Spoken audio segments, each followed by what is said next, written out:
Dear friends of Jesus Christ, 예수 그리스도의 친구 되신 여러분, Damascus is about 135 miles from Jerusalem, 오늘날 시리아의 수도이기도 한 다마스쿠스, 즉 다메섹은 예루살렘에서 약 200km 정도 떨어져 있습니다. and the trip takes about 6 days, a little bit shorter if you go by a donkey. 예루살렘에서는 걸어서 가면 약 6일 정도 걸리고 나귀를 타고 가면 좀 덜 걸립니다. And Saul was on a mission to protect the purity of religious faith. 사울에게는 신앙의 순수성을 보호하고자 하는 사명이 있었습니다. And that demanded conformity and rigorous adherence to the prescribed ways of behavior that he believed constituted righteousness. 그러다 보니 자신이 의라고 믿는 행동 방식에 순응하고 그것을 엄격하게 준수하는 것을 요구했습니다. And exceptions were not to be condoned or tolerated. 예외는 묵인되거나 용인되지 않았습니다. And the focus of Saul's uncompromising intolerance were fellow Jews, those in his community who were following what they called the way. 사울이 조금도 관용하지 않았던 대상은 동료 유대인들이었습니다. 그 사람들은 그들이 도라고 부르는 것을 따르는 사람들이었죠. They were behaving and loving and living in ways which transgressed the rules and rituals which Saul, along with the religious establishment, regarded as sacrosanct. 그들이 행동하고 사랑하고 살던 방식은 사울과 당시 종교 지도자들이 신성 불가침으로 여기는 규칙과 의식을 위반하는 것이었습니다. And in so doing, they were following a man named Jesus, whose proactive and inclusive and nearly seditious teachings focused during a week in Jerusalem about 5 years earlier. 그 사람들은 예수라는 사람을 따르고 있었는데요. 예수는 그때로부터 약 5년 전에 예루살렘에서 도발적이고 포용적이며 선동적이기까지 한 내용을 일주일간 집중적으로 가르쳤습니다. And that had gathered the wrath of the religious establishment, and with their political collaborators, through manipulating calls to the Roman Empire, they had Jesus crucified. 그리고 이것이 종교 기득권층의 분노를 일으켰습니다. 종교 지도자들은 정치적 협력자들과 손을 잡고 로마 황제에 대한 충성심을 조장함으로써 그를 십자가에 못 박았습니다. But the followers of the way persisted, even claiming that Jesus had been resurrected. 그러나 그 도를 따르던 사람들은 예수가 부활하셨다고까지 주장하면서 그를 계속 따랐습니다. And they continued to cause unrest through what they were preaching, through acts of healing, and by challenging the authority of the religious leadership.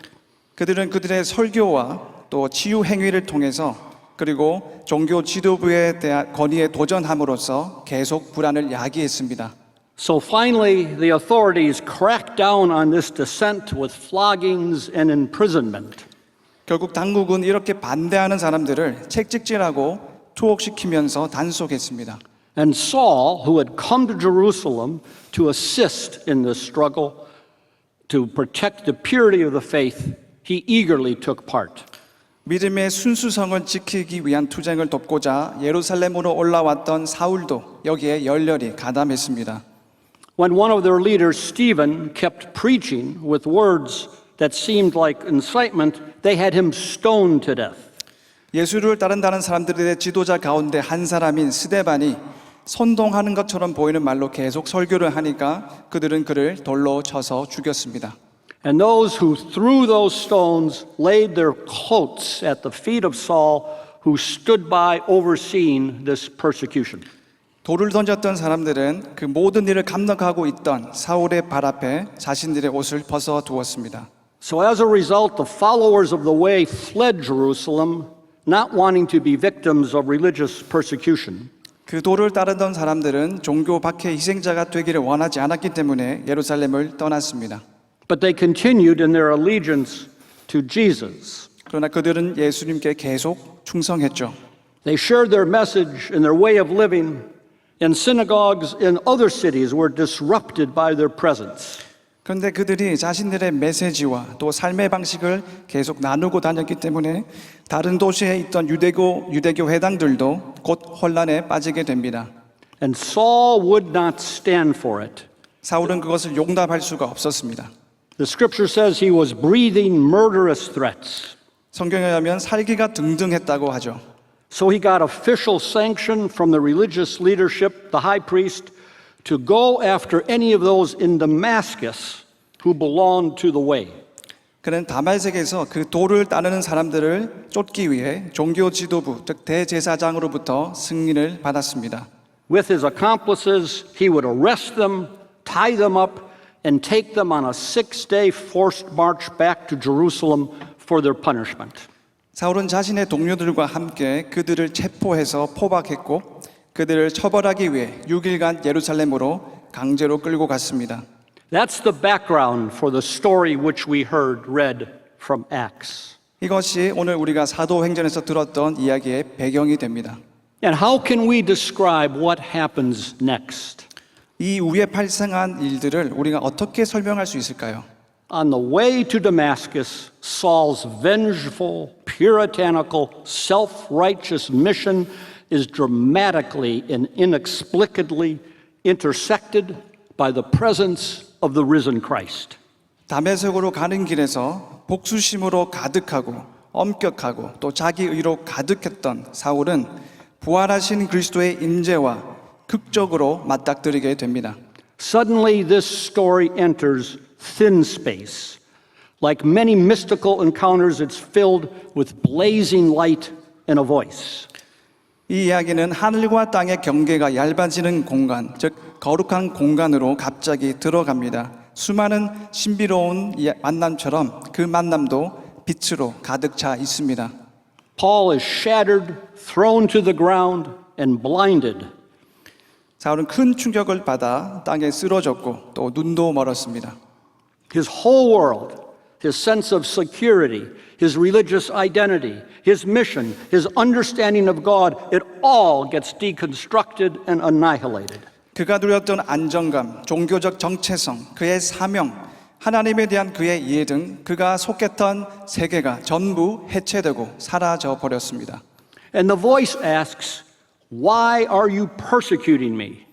내가 어찌하여 나를 박해하느냐라는 소리가 들렸습니다. Saul wants to know who is speaking, and the answer is Jesus. 사울은 말씀하는 분이 누구신지 알고 싶었습니다. 답은 예수님이었습니다.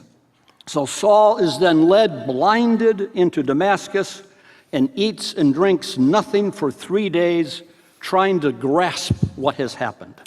볼 수 없게 된 사울은 사람들에게 이끌려서 다메섹으로 갔고 3일간 먹거나 마시지도 못했습니다. 이게 어찌된 영문인지 몹시 알고 싶어 하면서 말이죠.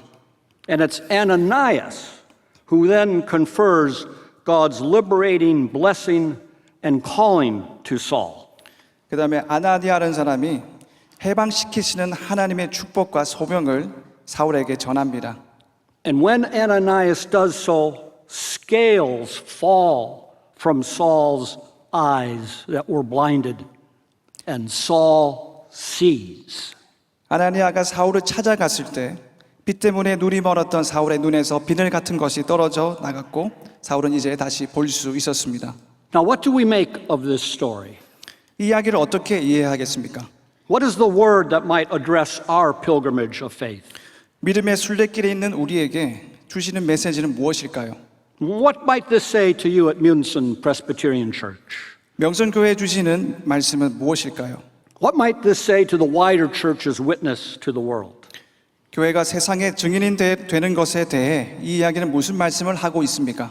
When Paul is struck down by blinding light, he hears, "I am Jesus, who you are persecuting." 그 밝은 빛에 노출되어 쓰러졌을 때 사울은 나는 내가 핍박하는 예수다라는 소리를 듣게 됩니다. But what sense could that make to Saul? He was persecuting fellow Jews who were violating their loyalty to the faith community.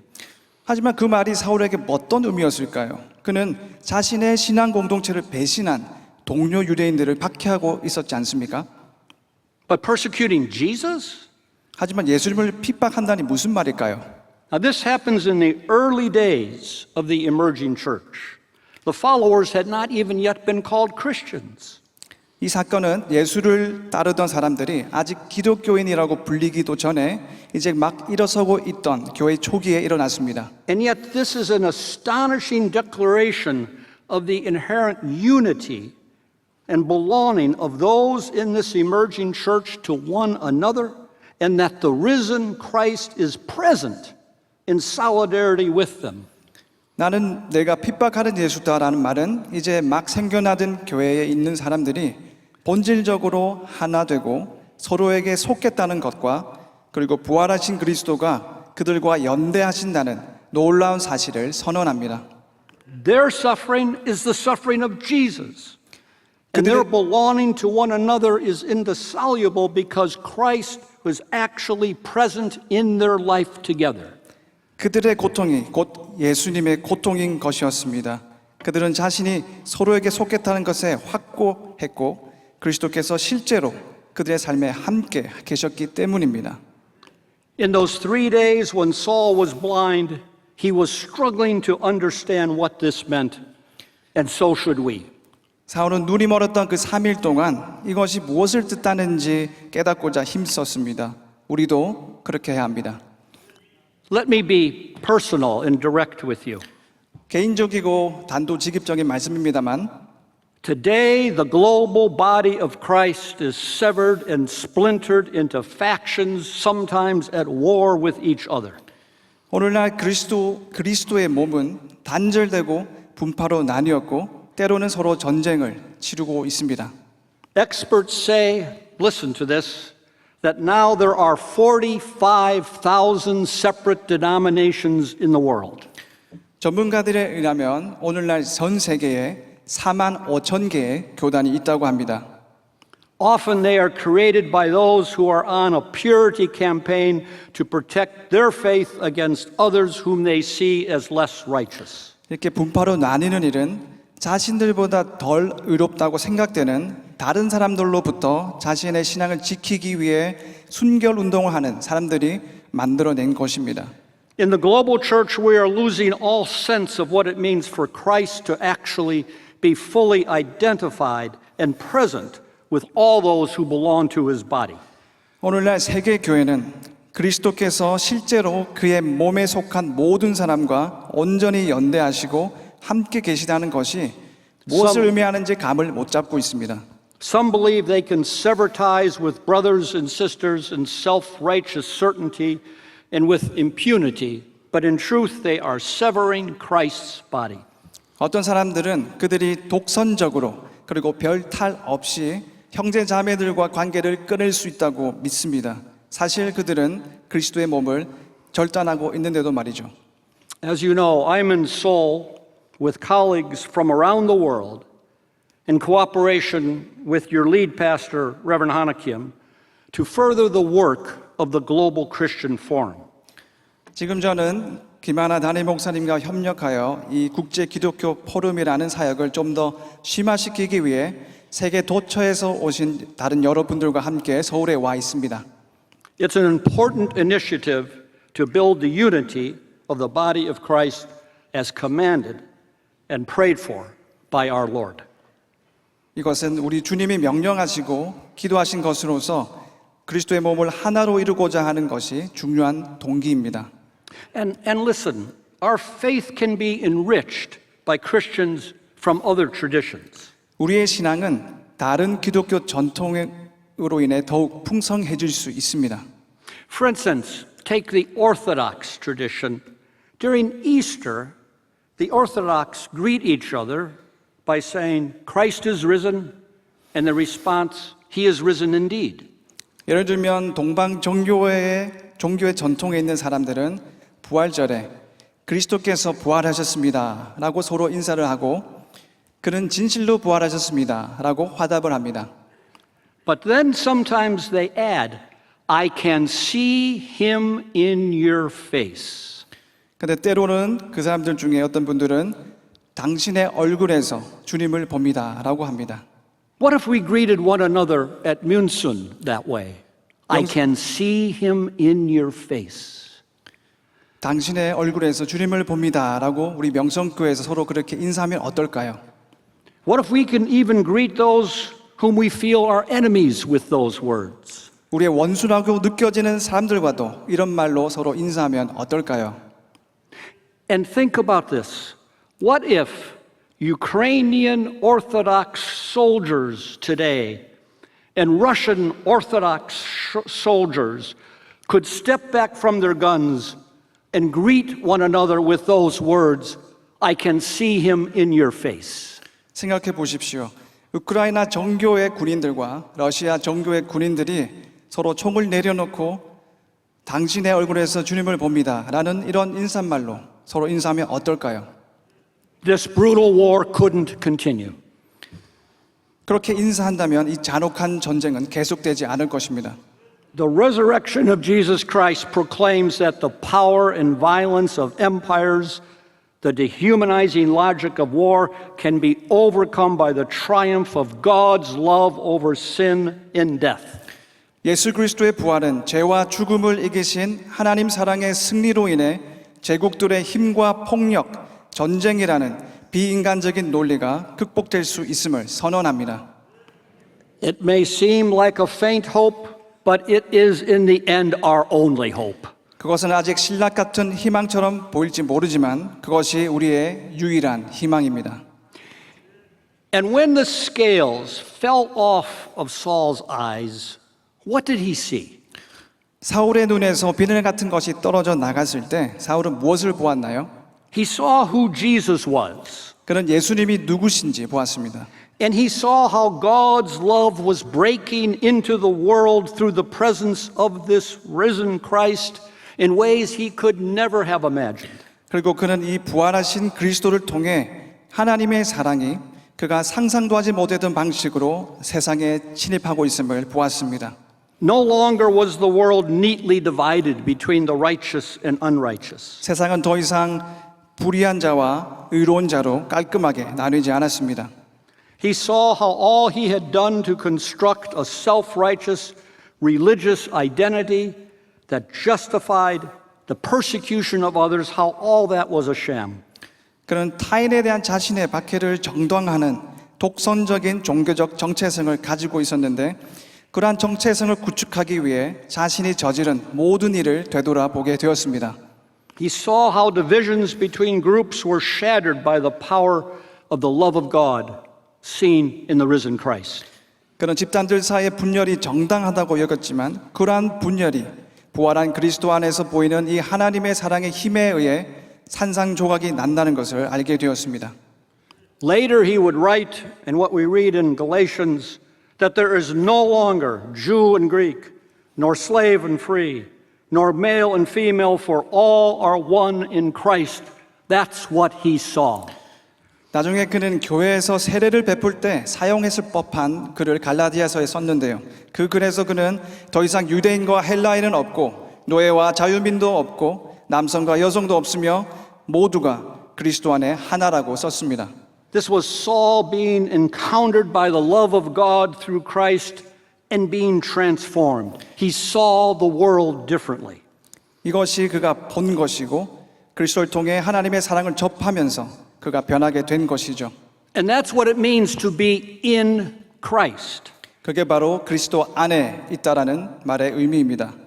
Now, when Saul becomes Paul and writes through the New Testament, he uses that phrase, in Christ, 143 times.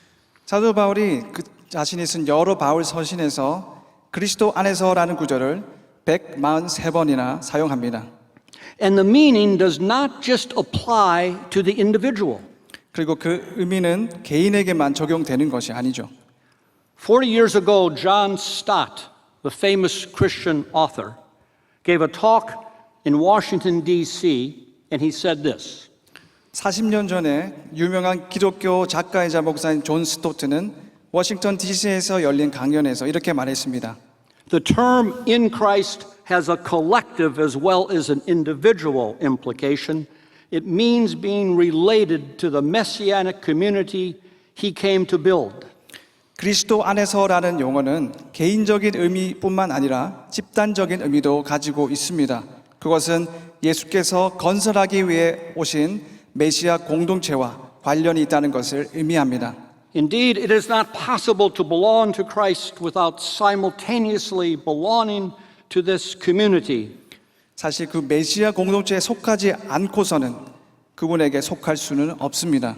Jesus has abolished the barriers of race and nationality and class and sex which normally divide humankind. 예수님은 사람들이 보통 인류를 나눌 때 사용하는 인종, 국적, 계급, 성이라는 장벽을 폐지하셨습니다. In its place, the Apostle Paul has created God has created what the Apostle Paul calls a new humanity. 그리고 그 자리에 주님은 사도 바울이 말하는 단일한 새로운 인류를 창조하셨습니다. That's what John Stott says. 이것이 바로 존 스토트 목사님이 하신 말씀입니다. One of my favorite Bible verses, and maybe yours, is in 2 Corinthians 5:17. 제가 가장 좋아하는 성경 구절 중 하나가 고린도 후서 5장 17절인데요. If anyone is in Christ, he is a new creation. 누구든지 그리스도 안에 있으면 새로운 피조물이라. But sometimes it's worth looking at the original text in Greek. 하지만 때때로는 헬라어 원문에 정확히 어떻게 써여져 있는지 살펴볼 필요가 있습니다. And here's what's interesting. There isn't any he in the text. It simply reads, if one is in Christ, new creation. 본문에는 그 혹은 그녀가 없습니다. 본문에는 만약 누군가가 그리스도 안에 있다면은 새로운 피조물이라고 쓰여 있습니다. There's a new creation. The old order has passed. The new has come. 새로운 피조물이 있습니다. 옛것은 지나갔고 새것이 온 것입니다. You see, we give almost automatic individualistic interpretations of texts that obscure their deeper meaning. 우리가 본문을 읽을 때 거의 자동적으로 나오는 우리의 개인주의적인 해석은 본문을 더 깊이 이해하는 데 방해가 되곤 합니다. In other words, if one is in Christ, the whole creation is seen as new. 한 사람이 그리스도 안에 있다면은 창조 세계 전체가 새로운 것으로 보여진다는 것이죠. That's what's happened to Saul, who became Paul, when scales fell off of his eyes. 이것이 바로 바울이 된 사울의 눈에서 비늘이 떨어져 나가면서 그에게 일어난 일입니다. And now finally, I want to ask, was Saul's encounter with the risen Christ on the road to Damascus, was that special only for him? Or is it accessible to us in the same way? 한번 여쭤보겠습니다. 사도 바울이 다메섹에서 경험했던 그 경험이 그에게만 일어난 특별한 일일까요? 아니면 우리에게도 일어날 수 있는 일일까요? Saul's encounter on the road to Damascus comes 5 years after the resurrection of Christ. 사울이 다메섹 도상에서 주님을 만난 사건은 주님께서 부활하신 후 약 5년 후에 일어났습니다. And it's marked by light and voice and vision and a mystical presence of the risen Christ. 그 사건에서는 빛이 있고 목소리가 있고 환상이 있었습니다. 그리고 부활하신 그리스도의 좀 더 신비로운 임재가 있었습니다. During this past week, you maybe know that the Pentecostal World Conference was held here in Seoul. 지난주에 세계 오순절 교회 컨퍼런스가 있었다는 것을 아마 알고 계실 것입니다. Now, some of us like me and you in the Reformed tradition, we feel a certain distance from Pentecostals, maybe even a little suspicion. 여러분 아마 오순절 교회에 속하신 분들이 조금 이제 거리감을 느껴지시고 또 어쩌면 또 의심의 눈초리로 바라보기도 하실 것입니다. But through experiences like the Global Christian Forum, I've developed some deep friendships with Pentecostal brothers and sisters. 그러나 저는 국제 기독교 포럼을 통해서 오순절 교회의 형제 자매들과 깊이 사귀게 되었습니다. One of them is named Mel Roebuck, 그중 한 분이 멜 로벅이라는 분인데요. who taught for years at Fuller Theological Seminary, a leading evangelical seminary in the United States. 그분은 미국의 앞서가는 복음주의 신학교 중 하나인 풀러 신학교에서 오랫동안 가르쳤습니다. But Mel shared the story of his calling. 그분이 자신의 소명에 대한 이야기를 저에게 나눈 적이 있습니다. He's a strong Pentecostal, part of the Assemblies of God. 그는 오순절교의 색채가 강한 사람이고 또한 하나님의 성회라는 교단에 속해 있는 사람이기도 합니다. But when he was young, one night he awoke from his sleep, startled with a vision. 그분이 어렸을 때 어느 날 밤 어떤 환상 때문에 잠에서 깨어났습니다. At the foot of his bed there was a presence. 그의 발치에 어떤 존재가 느껴졌는데요. And Mel sensed this was the presence of Christ. 그분이 그리스도시라는 것을 깨닫게 되었습니다. And a voice said clearly to Mel, I want you to work to heal divisions between Pentecostals and other parts of my body. 주님이 분명한 목소리로 그에게 말했습니다. 나는 너가 오순절 교회와 내 몸의 다른 지체들 간에 있는 분열을 치유하는 사역을 하기를 원한다. Over the next 40 years, Mel became a leader among Pentecostals, building bridges for the rest of the Christian community. 그 40년간 멜은 오순절 교회와 다른 기독교 공동체 사이에 다리를 놓는 지도자로 활동을 했습니다. He's led discussions at the Vatican. He's worked with the World Council of Churches. He's been a key figure in the Global Christian Forum. 그는 바티칸에서 수많은 모임을 인도했고 세계 기독교 협의회의 사람들과 동력했으며 또 그 국제 기독교 포럼에서 핵심 인물이 되었습니다. His life and his ministerial service was transformed by that encounter.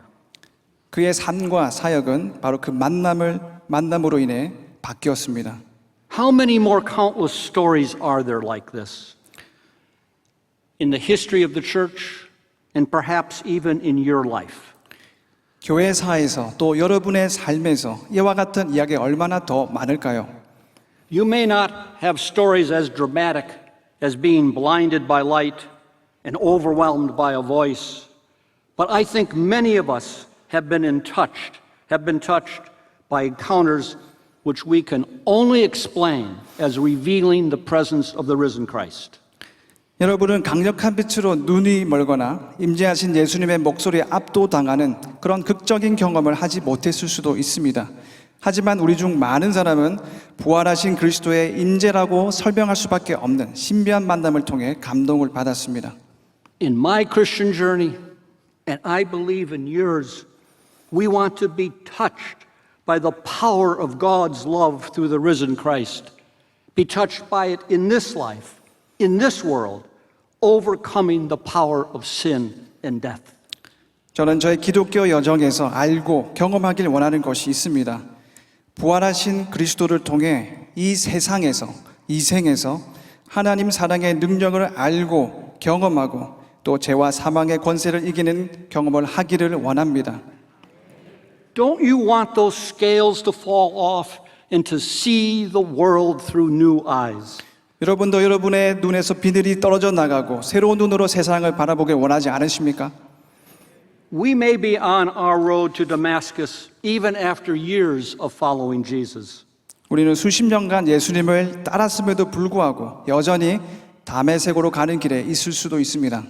Maybe we're very convinced of our life's direction.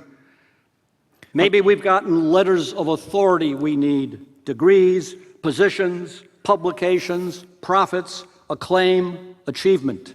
어쩌면 우리는 현재 우리가 나아가고 있는 방향에 대해 확신을 가지고 있을 수도 있습니다.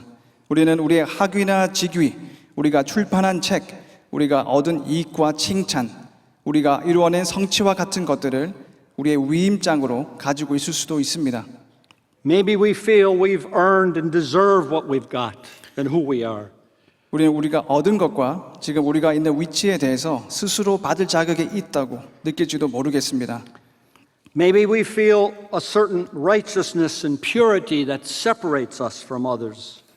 어쩌면 우리는 우리 자신을 다른 사람들과 구별하는 어느 정도의 의로움이나 순결함을 느낄지도 모르겠습니다.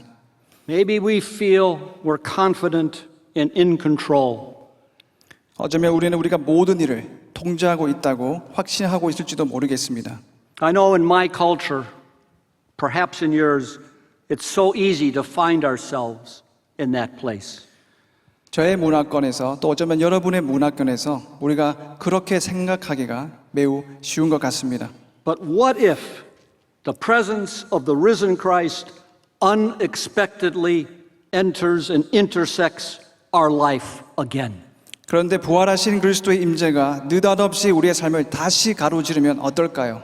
It could happen when we least expect it. 그것은 우리가 가장 예상하지 못할 때 일어날 수도 있는 일입니다. We could be stopped in our tracks, disrupting the secure course of our lives. 우리의 행동에 제동이 걸려서 우리가 누렸던 안전한 삶을 방해받을 수도 있습니다.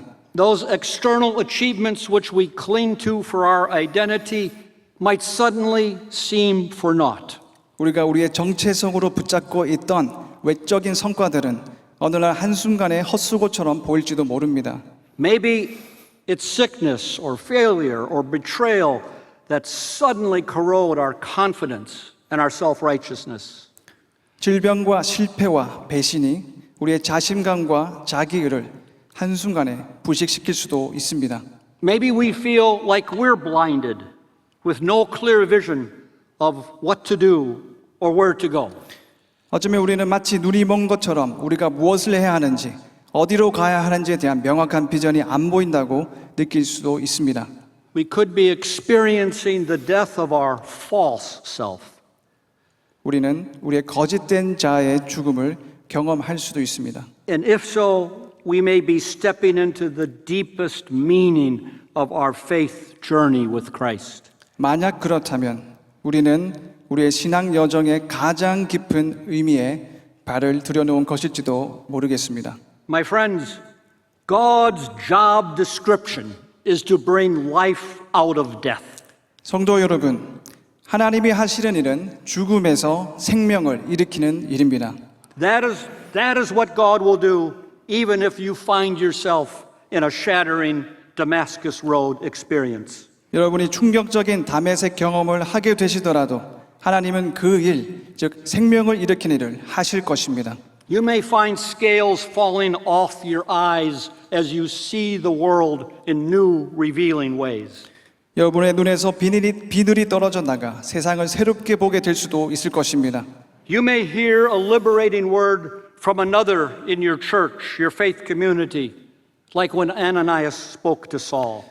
아나니아가 사울에게 말했을 때처럼 여러분도 여러분이 속한 믿음의 공동체에 있는 다른 사람에게서 여러분을 자유케 하는 말을 들을 수도 있을 것입니다. You may hear a new and compelling call redirecting the course of your life. 여러분 인생의 방향을 바꾸는 새롭고 강력한 부르심을 들을 수도 있을 것입니다. But know this, the risen Christ is here, identified with us in our pain, in our suffering, in our joy, in our hope. 이것을 알아두시면 좋겠습니다. 부활하시는 그리스도는 여기에 계시고 우리의 고통과 고난과 기쁨과 소망 속에 우리와 함께 하십니다.